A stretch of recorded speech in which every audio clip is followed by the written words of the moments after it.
Bismillahirrahmanirrahim. Alhamdulillahi rabbil alamin. Wassalatu wassalamu ala rasuli rabbil alamin.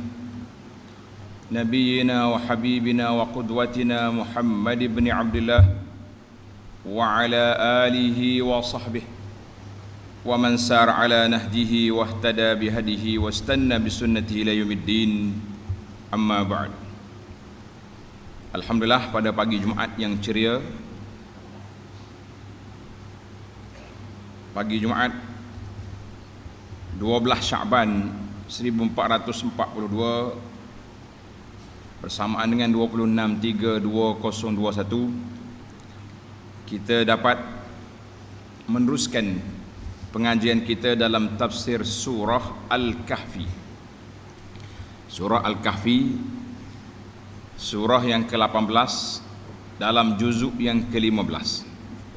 Surah 18, juzuk yang ke-15. Kita mula dengan ayat yang pertama, iaitulah ayat tentang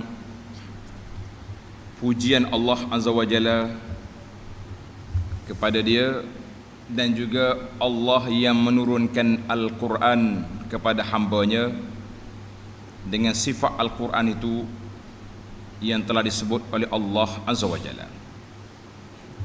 Kita baca beberapa ayat. A'udzu billahis samii'il 'aliim minasy syaithaanir rajiim. Bismillahirrahmanirrahim. Alhamdulillahilladzi anzala ala 'abdihil kitab. أنزل على عبده الكتاب ولم يجعل له عوجا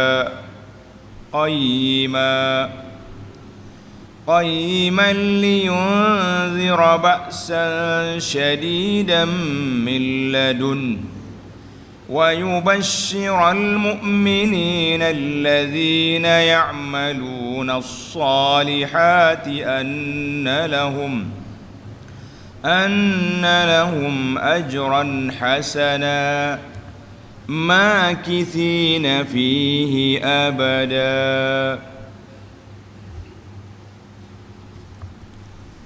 Awal surah Al-Kahfi. Surah ini mengandungi beberapa kisah. Ana ada sebut dalam CD yang awal dalam muqaddimah. Para ulama mengatakan di antara kisah besar yang berlaku dalam surah ini iaitulah kisah Ashabul Kahfi. Kisah Ashabul Jannataini, dua kebun, menunjukkan kerakusan, ketamakan dunia. Ashabul Kahfi dari sudut tawadhu, menuntut ilmu, luasnya ilmu Allah. Kemudian kita bincang tentang siapa? Tentang Dzulqarnain. Ashabul Kahfi, Ashabul Jannataini, kisah Nabi Musa dengan Khidir. Kisah Nabi Musa dengan Khidir iaitulah kisah yang kita mula awal. Kisah yang pertama iaitulah kisah Ashabul Kahfi yang menunjukkan kepada pengorbanan terhadap untuk membela agama, untuk menjaga agama. Kemudian mari Ashabul Jannataini, puak-puak hak jaga kebun, itu dia panggil kerakusan dunia. Kemudian kisah Nabi Musa dengan Khidir, kisah tawadhu dalam menuntut ilmu dan luasnya ilmu Allah. Kemudian datang kisah, iaitulah kisah Dzulqarnain, fitnah dalam bab kekuasaan. Para pelajar sekalian, tanda surah Al-Kahfi ini di antara 5 surah yang dimulai dengan Alhamdulillah. 5 surah yang dimulai dengan Alhamdulillah, iaitu Al-Fatihah, surah Al-An'am, surah Al-Kahfi, surah Saba, dan surah Fatir. Surah Fatir permulaannya menunjukkan kepada kehambaan manusia terhadap Allah Azza wa Jalla dan mengakui bahawa Allah Tuhannya yang berhak disembah, dipuja, dipuji, dan berbagai-bagai lagi sifat kesempurnaan bagi Allah Azza wa Jalla. Kemudian kita juga telah baca beberapa fadilat surah Al-Kahfi yang disebut oleh para ulama, di antaranya hadis yang sahih yang menyebut tentang siapa dia hafal, faham 10 ayat daripada awal surah Al-Kahfi, mereka ini terpelihara daripada Dajjal. Ada riwayat lain kata akhir ayat. Jadi sebagian ulama mentarjihkan bahawa yang awal itu lebih kuat, sebagian ulama mengatakan kita ambil dua-dua lah, 10 awal 10 akhir lebih selamat. Jadi kemudian surah Al-Kahfi ini juga dalam beberapa riwayat surah, siapa dibaca surah Al-Kahfi pada hari Jumaat atau riwayat kata pada malam Jumaat, dicerahkan hatinya sampai kepada Jumaat yang berikut. Alhamdulillah, semua hadis-hadis ini telah dijelaskan dalam muqaddimah pada siri yang lepas. Baik, kita pergi terus kepada perbincangan kita pada kali ini. Bismillahirrahmanirrahim. Kita ingat dah, kita dah bahas panjang dah bahawa kalau di awal surah kita baca bismillah, a'udzubillahi minasyaitonirrajim, kemudian diikut dengan bismillahirrahmanirrahim.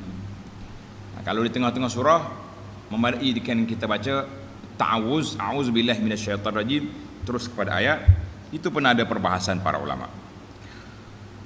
Kita pergi kepada ayat yang pertama.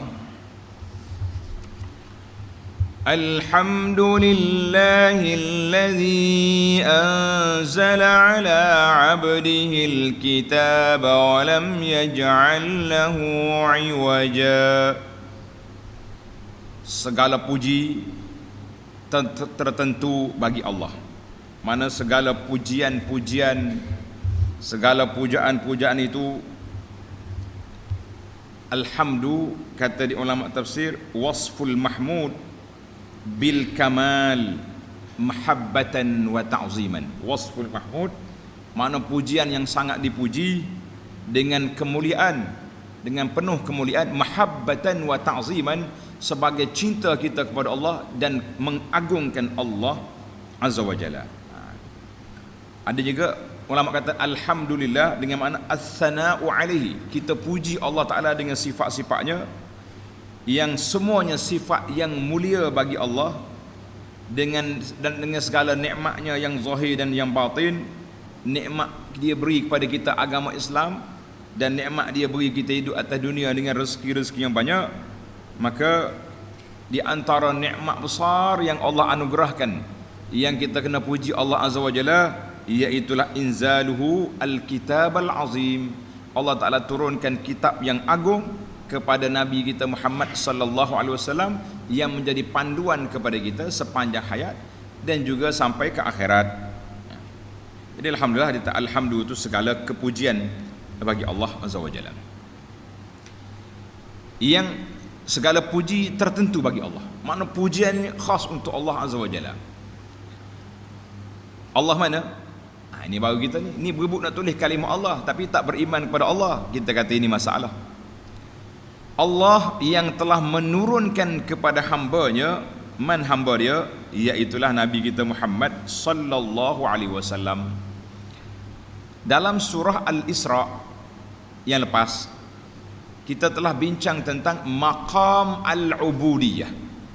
Maqam al-ubudiyah mana tingkatan kehambaan. Ubudiyah itu makam yang tinggi. Sebab di sana Tuhan sebut subhanallazi asra bi 'abdihi. Dalam ayat ini anzala ala 'abdihi, ia guna untuk Nabi, 'abdihi, hamba dia. Makna sifat yang cukup mulia bagi Nabi sallallahu alaihi wasallam. Allah turunkan ke atas hamba dia kitab al-kitab, iaitu kitab suci Al-Quran. Walam yaj'al lahu 'iwaja, dan tidak menjadikan padanya sesuatu yang bengkok dan terpesong. Tak ada. Ini sifat Quran, lurus, tidak ada bengkok, tidak ada tak betul. Itu maksudnya Allah nafikan daripada Al-Quran itu sifat-sifat yang tak baik ataupun kecacatan ataupun kecelaan, sebab Al-Quran semuanya benar belaka. Qat'i subut dipanggil, qat'i itu subut, kesabitannya qat'i, maka kita kena percaya kepada dia. Kata ulama, yajibul wuquf ala qawlihi wa lam yaj'al lahu 'iwaja. Qayyiman, tengok. Kalau kita sambung, sebab Tuhan kata apa? Tidak ada pada Quran itu bengkok. Berhenti sekejap. Qayyiman, bahkan keadaannya tetap benar, lagi menjadi pengawas. Lagi menjadi pengawas. Maka di sini ulama kata mesti kita berhenti di atas iwaja. Berhenti. Kalau tidak dia jadi macam ayat kontra. Quran tidak ada Quran ni padanya bengkok, betul belaka. Jadi dia panggil kena berhenti sekejap. Kalau dikata li annaka law wasalta la sara fil kalami tanaqud yuhimu anna al ma'na lam yakul lahu iwajun qayyimun. Seolah-olah makna dia tidak ada padanya bengkok terpesong yang membenarkan. Itu dia panggil. Sebab itu dalam Quran, pelajar-pelajar tengok Quran. Di atas iwaja ada huruf sin. Nampak? Ada huruf sin. Itu dia panggil saktah. Huruf sin itu bukan huruf saja. Sin dengan makna saktah, makna kita kena break sekejap. Iwaja qayyiman. Itu dia panggil. Ada beberapa tempat dalam Quran ada saktah, makna kita kena break sungguh. Tapi dalam nafas yang sama. Jangan kata iwaja, tengok sana qayyim lah. Iwaja salah. Baik. Kita tengok huraian. Nota 704. Allah Subhanahu wa taala mulakan surah ini dengan mengajar kita supaya memujinya dan bersyukur kepadanya kerana nikmat Islam yang besar dengan menurunkan kitab suci Al-Quran kepada hamba-Nya dan pesuruhnya Nabi Muhammad sallallahu alaihi wasallam dalam keadaan bersih kandungannya dari sesuatu yang menyeleweng atau yang bertentangan. Ini kita belajar, kalau kita belajar dalam bahasa apa dipanggil ini, ilmu tasawuf ni, ilmu akhlak, dia panggil at-takhliyah qabla at-tahliyah. Tanda ni pelajar, at-takhliyah qabla at-tahliyah. Maknanya Allah SWT kata sebut Quran ni tidak ada bengkok padanya, tidak ada benda yang tak betul padanya. Mana kita kosongkan Quran daripada sifat-sifat yang tak baik. Kemudian tahliyah, mana kita hiaskan dia dengan apa? Dengan sifat dia qayyimah. Apa dia qayyimah? Tengok, bahkan keadaannya tetap benar, lagi menjadi pengawas. Nota 705. Al-Quran tetap benar dan tepat segala yang terkandung di dalamnya. Al-Quran juga menjadi pengawas dan penjaga segala kebaikan dan kepentingan dunia dan akhirat yang diperlukan oleh umat manusia. Ia juga menjadi pengawas dan penjaga kitab-kitab suci yang diturunkan dahulu dengan jalan menetapkan kebenaran dan menerangkan perkara-perkara salah yang timbulnya dari pindaan dan tokok tambah yang dilakukan oleh ahlul kitab itu. Jadi ahlul kitab zaman dulu melakukan tokok tambah, melakukan penyelewengan, macam-macam lagi mereka telah mengubah kedudukan Al-Quran itu sendiri. Maka para pelajar sekalian, tanda dalam bahasa ahlul qulub, dia kata ayat ini mengajar kepada kita satu istilah at-takhliyah qabla at-tahliyah, yakni kita kosongkan dulu sebelum kita isi. Maksud dianya Al-Quran itu Tuhan nafikan daripada dia iwaja, tak ada bengkok, dianya qayyiman. Sama juga bila kita nak mengaji, nak isi hati kita dengan benda baik, kita kena kosongkan hati kita daripada benda tak baik, sifat-sifat mazmumah.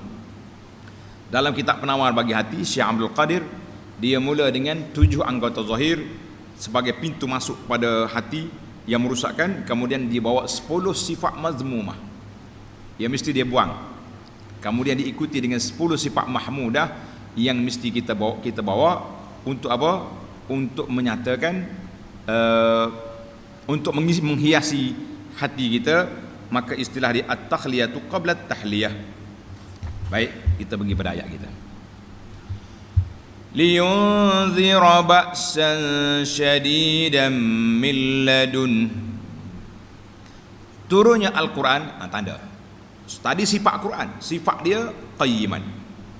Qayyiman ay mustaqiman, lurus, jelas, mengawasi kitab-kitab yang terdahulu, maklumat dia semuanya fakta, tepat, tidak ada sebarang, dan dia juga terkawal, dijaga oleh Allah Azza wa Jalla daripada dimain-mainkan oleh tangan-tangan penyeleweng, tidak ada. Dan dia punya fungsi Al-Quran untuk apa? Liyunzira ba'san syadidan min ladun. Turunnya Al-Quran untuk memberi amaran kepada orang-orang yang engkar. Ingat, engkar amaran. Wa yubashshiral mu'minina alladhina ya'maluna as-salihat. Memberi amaran kepada orang engkar dengan azab yang sekeras-kerasnya dari sisi Allah, dan memberi berita gembira kepada orang-orang yang beriman yang mengerjakan amal-amal saleh, anna lahum ajran hasana, bahawa mereka akan beroleh balasan yang baik. Mereka akan dapat apa?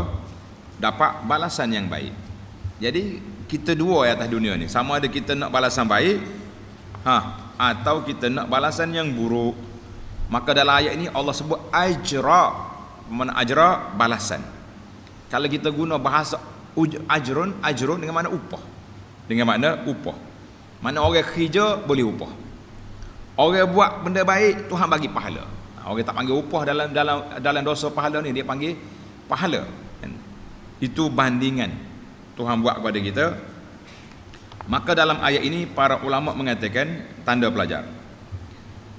Ayat ini menunjukkan bahawa satu-satu amalan tidak menjadi soleh kecuali mesti ada 3 perkara. Satu-satu amalan tidak menjadi soleh kecuali ada 3 perkara. Tandalah. Perkara yang pertama, mutabiqan lima jaa bihin Nabi sallallahu alaihi wasallam. Syarat yang pertama, amalan itu mesti bertepatan dengan apa yang dibawa oleh Nabi sallallahu alaihi wasallam. Setiap amalan yang menyalahi sunnah Nabi, maka itu dia panggil amal batil, amal tidak soleh. Amal tidak soleh. Wa ma atakumur rasulu fakhuzuh. Wa man yuti'ir rasula faqad ata Allah. Yang kedua, an yakuna al-'amilu. An yakuna al-'amilu. Tadi amalan tadi, perbuatan yang kita nak buat tu mesti tepat dengan sunnah. Yang kedua, amil, orang yang melakukan perbuatan itu mesti mukhlisan fi amalihi lillah. Dia kena ikhlas dalam amalan dia kerana Allah. Itu dua. Yang ketiga, an yakunal amalu mabniyan ala asasil iman wal aqidati sahihah. Tapak amalan itu dibina di atas iman dengan akidah yang benar.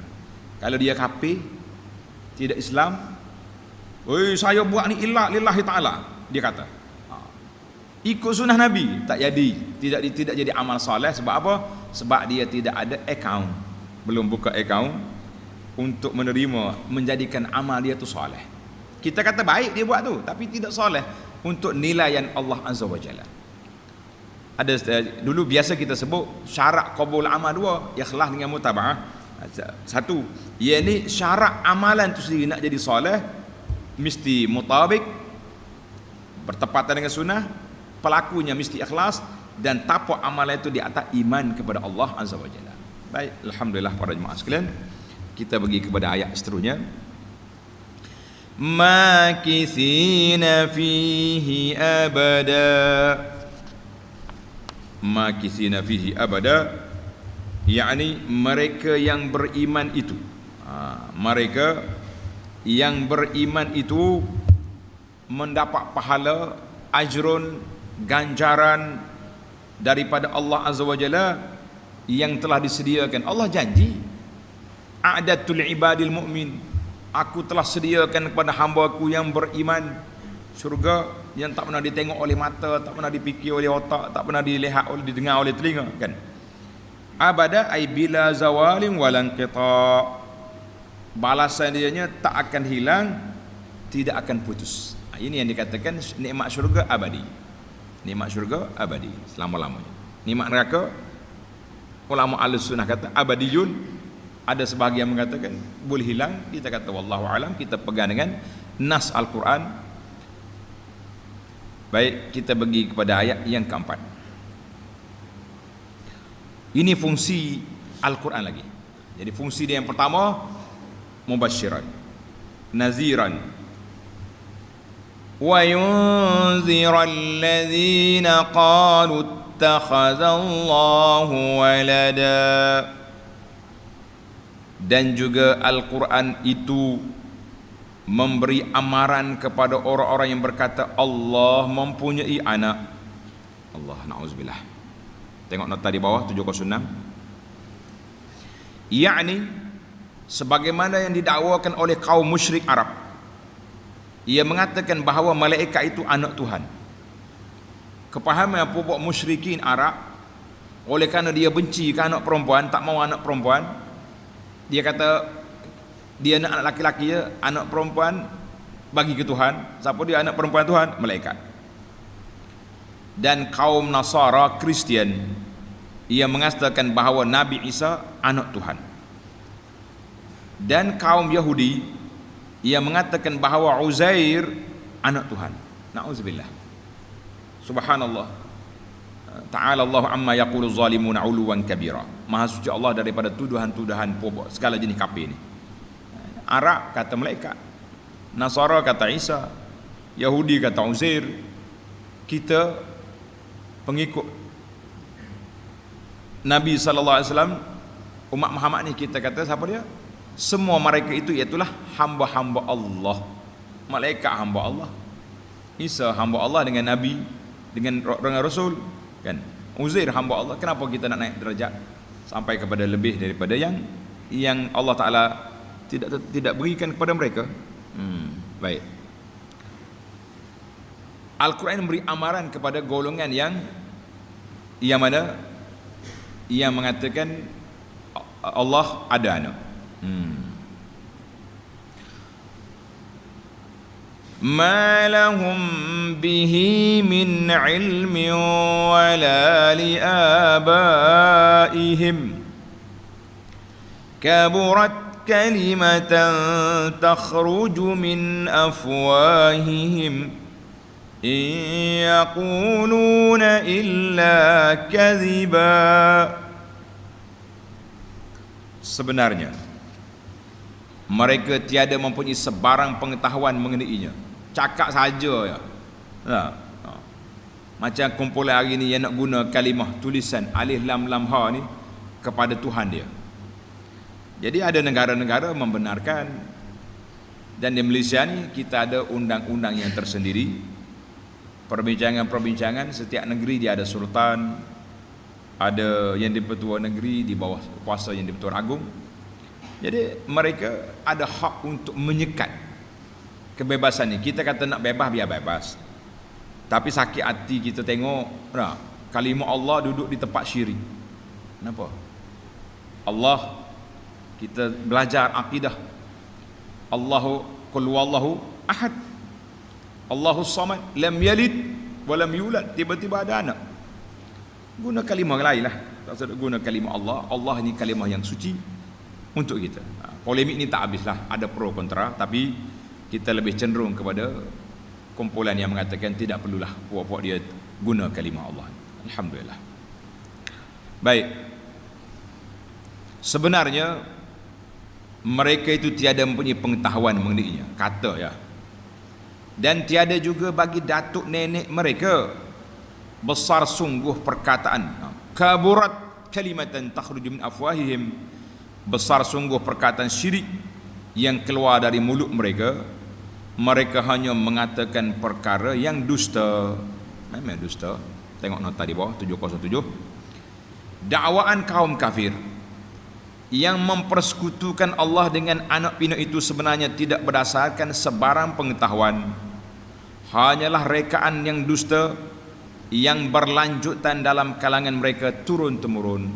Sampai hari ni pun cerdik-cerdik dah, kaji-kaji dah, tapi masih lagi dengan suasana begitu. Kecuali golongan yang Allah Ta'ala beri hidayah, alhamdulillah berapa ramai pengikut-pengikut yang mendakwa Tuhan ada anak ini telah masuk Islam, telah mentauhid Allah Azza wa Jalla dengan semurni-murninya.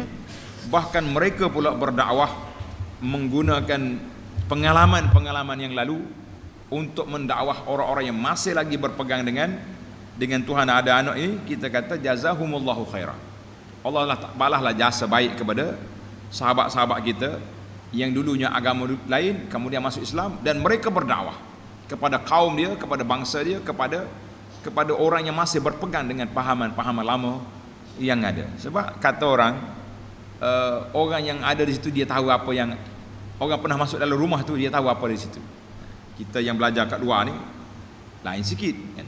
Ada maklumat tapi tak sama orang pernah duduk kat dalam. Baiklah, kita pergi pada ayat yang ke-6. فَلَعَلَّكَ بَاخِعٌ نَفْسَكَ عَلَى آثَارِهِمْ إِنْ لَمْ يُؤْمِنُوا بِهَذَا الْحَدِيثِ أَسَفًا. Maka jangan-jangan pula engkau wahai Muhammad sallallahu alaihi wasallam membinasakan dirimu disebabkan menanggung duka cita terhadap kesan-kesan perbuatan buruk mereka. Jadi bila Nabi kita ni dia terlalu fikir sangat kepada umat dia yang tak dengar kata, dakwah dia tidak dipakai, tidak diterima, akhir Allah Ta'ala bagi nasihat awal-awal kepada Nabi sallallahu alaihi wasallam, jangan membinasa dirimu, jangan duk memikir banyak. Kita ni kalau fikir sangat-sangat dia jadi stres, depression, dia jadi kemurungan. Maka ketika itu na'udzubillah macam-macam boleh terjadi. Jadi kita kena usahalah cepat-cepat. Kalau ada benda-benda begini, cepat-cepat pergi jumpa ahli motivasi, doktor sekretari, doktor bahagian jiwa, ataupun jumpa asatizah kita yang boleh beri nasihat motivasi supaya hilangkan cepat sebelum dia melekat dalam kepala yang sangat berbahaya. Maka Allah sebut di sini, disebabkan menanggung duka cita terhadap kesan-kesan perbuatan buruk mereka jika mereka enggan beriman kepada keterangan Al-Quran ini. Sahabatlah Muhammad sallallahu alaihi wasallam. Tengok nota 708. Yakni kaum engkau wahai Muhammad sallallahu alaihi wasallam enggan juga beriman pada Quran dan enggan memeluk Islam sebagaimana yang engkau harap-harapkan. Nabi doa agak pak saudara dia, keluarga dia, orang-orang yang rapat dengan dia, ini yang support mula-mula sekali. Tapi sebaliknya, yang support dia orang lain, orang anak-beranak dia, inilah yang paling keras menentang. Abu Lahab, pak saudara, anak orang-orang Mekah, jiran tetangga dia belaka.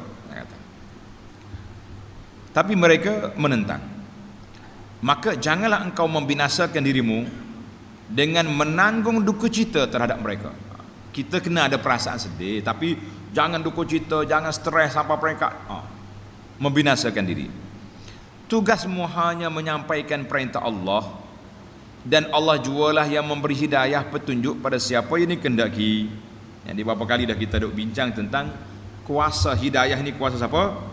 Kuasa Allah, bukan kuasa orang lain. Allah Ta'ala yang maha berkuasa memberi hidayah kepada siapa dia? Kepada hamba-hamba dia. Bagi kitanya hidayah irsyad, bagi bimbingan, bagi jalan. Tapi hidayah taufik itu kuasa Allah Azza wa Jalla. Baiklah para pelajar sekalian, dalam ayat ini yang kita simpulkan, tadi kita dah sebut 3 syarat satu amalan itu nak naik taraf darjat amal soleh. Dalam ayat ini Allah Ta'ala juga sebut nak jadi amal soleh itu, iaitu tidak cukup dengan hanya beriman, tapi dia ada amal. Tanda ini mazhab Ahlus Sunnah, iman berkata dengan lidah, tasdik dengan hati, dan amal dengan anggota. baru lengkap. Dia panggil la budda ma'al iman minal amal. Kita beriman sekali dengan beramal. Tak boleh iman saja. Ada ulama salaf, orang tanya dia, alaysa miftahul jannati la ilaha illallah? Syekh, bukankah kunci syurga itu la ilaha illallah? Maknanya kalau la ilaha illallah kita beriman je lah, walaupun tak salat syurga. Yakni faman utiya bihi futihalah. Siapa dia ada la ilaha illallah, dia boleh masuk syurga. Kata dengan Syekh, ya betul, walakin hal yaftahul miftah bila asnan. Dia kata bolehkah anak kunci yang tak ada gigi, maknanya kan kunci kita ada gigi tu, dia panggil asnan. Kalau bata kayu gitu ya, jadi tak boleh.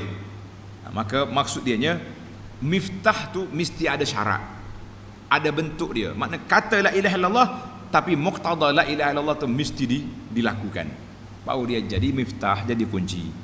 Zaman kita ni jangan sebut, ustaz sekarang ni orang tak main lah kunci-kunci gigi-gigi, orang main trek, buka begitu. Tak apalah, yang pentingnya kita ambil yang asal kunci itu kena ada dia punya gigi dia tu kena ada. Baik para pelajar sekalian, itu di antara perbincangan kita berpindah kepada ayat yang ke-8 yang ke-7. Allahu Akbar. Inna ja'alna ma 'alal ardi zinatan laha linabluwahum ayyuhum ahsanu 'amala. Sesungguhnya kami telah jadikan apa yang ada di muka bumi sebagai perhiasan baginya, kerana kami hendak menguji mereka siapakah di antaranya yang lebih baik amalannya. Allahu Akbar. Ayat ini nak menenangkan hati Nabi sallallahu alaihi wasallam. Tengok nota 709. Yakni janganlah engkau wahai Muhammad sallallahu alaihi wasallam bersusah hati tentang orang-orang yang engkar itu. Jangan susah hati. Sebab tu dia kata ayat ini ayat menenangkan Nabi sallallahu alaihi wasallam. Sebab apa? Sebenarnya kami telah jadikan segala yang ada di bumi sebagai perhiasan, zinah, kosmetik. Tengok comel. Macam main-main benda-benda mainan perhiasan. Bunga perhiasan ni comel lah. Pergi dekat bank budak kena kau plastik. Tak boleh. Tapi kita sudah mata kita tengok, oish cantik, lawa, comel, molek kan. Pergi dekat bunga kertas. Bank pun tidak, bergerak pun tidak. Baik. Maknanya segala yang kami beri kepada golongan engkar itu sebagai perhiasan dunia, perhiasan bagi bumi dan penduduknya untuk ini mah. Untuk apa? Untuk menguji mereka siapakah di antaranya yang bersyukur lalu beriman dengan mengerjakan ketaatan, dan siapa pula yang engkar. Jadi ayat ni Allah Ta'ala beri perhiasan dunia ni untuk apa? Untuk kita, untuk Allah nak tengok siapa di kalangan kita yang syukur, beriman. Orang sudah beriman tapi syukur ke tidak dengan nikmat Tuhan beri? Oh syukur Ustaz, saya dapat 200,000 sebulan kita punya jualan, contohnya sale kita. Lepas tu sedekah ke masjid berapa ringgit? Satu sekali pergi hari Jumaat RM2. Tak kena pada tempat. Contohlah kita kata. Sebut dalam hadis Nabi sallallahu alaihi wasallam, tanda hadis ini belajar. Hadis an Abi Sa'id Al-Khudri radhiyallahu anhu, sabda Nabi sallallahu alaihi wasallam, akhwafu ma akhafu alaikum ma yukhrijullahu lakum min zahratid dunya. Nabi kata di antara perkara yang aku bimbang, aku takut menimpa ke atas kamu, iaitulah apa yang Allah keluarkan daripada perhiasan dunia. Daripada perhiasan dunia. Sahabat tanya, wa ma zuhratud dunya ya Rasulullah? Apakah perhiasan dunia itu ya Rasulullah? Qala sallallahu alaihi wasallam, barakatul ardi, iaitulah keberkatan yang Allah Taala letak di atas muka bumi. Comel kita ni dengan bunganya, dengan buahnya, dengan macam-macam, kan? Dengan macam-macam benda. Jadi manusia ni dia akan hidup dia di persekitaran dia akan terpengaruh. Ada seorang sahabat saya ni, dia bincang tentang bagaimana pemilihan nama anak. Menarik juga ni. Dia kata seorang itu dia akan terpengaruh dengan suasana hidup dia. Suasana hidup dia. Kalau dia ni hidup suka tengok lagu, suka dengar lagu, suka tengok filem, kita tengok anak-anak dia akan ada nama-nama penyanyi-penyanyi, pelakon-pelakon, ada. Betul tak? Nama. Anak dia habis. Hak ni Hindustan, hak ni hero Melayu ada belaka. Tapi kalau dia pencinta ulama, anak-anak dia akan keluar nama-nama ulama. Menarik ke? Kalau dia cerita kepada orang-orang yang duduk di hutan, duduk dalam duduk dalam ni perhiasan dunia, kerja dianya pokok ni. Jadi anak dia pun nama pokok juga. Anak dia nama pokok dah. Melati nama pokok. Pokok apa lagi? Macam-macam. Hak duduk di padang pasir, duduk buru hayawan, anak dia pun nama Asad. Tahu mana Asad? Singa, Fahad, gapo lagi nama. Jadi gitulah pengaruh manusia ni begitu. Maka Allah Subhanahu Wa Taala peringatkan kepada kita bahawa apa yang kita buat ini adalah merupakan perhiasan untuk Allah nak linabluwahum ayyuhum ahsanu amala. Allah nak uji kita dengan kedudukan. Baik. Itu hadis tadi, barakatul ardi, dikeluar oleh Bukhari dan Muslim. Ada lagi hadis yang kedua daripada Abi Sa'id. Nabi SAW bersabda, inna dunya hulwatun khadiratun. Allahu Akbar. Nabi kata dunia ini hulwatun khadiratun, manis hijau. Ay ghaddatun na'imatun tayyibatun. Comel lah. Kita tengok kan pokok-pokok menghijau tu, nampak lawa, comel, manis pula. Masya Allah. Muzayyanatun fi uyunikum wa qulubikum. Mata kita, hati kita terpengaruh dengan dia. Dinamakan hijau sebab orang Arab ni kalau benda comel dia panggil hijau. Sama dengan sayur-sayuran yang menghijau, comel. Itu. Ada juga bunga-bunga lain tidak hijau, tapi istilah. Nabi kata dunia ini manis hijau. Wa innallaha mustakhlifukum fiha. Allah Ta'ala lantik kamu, jaga dia.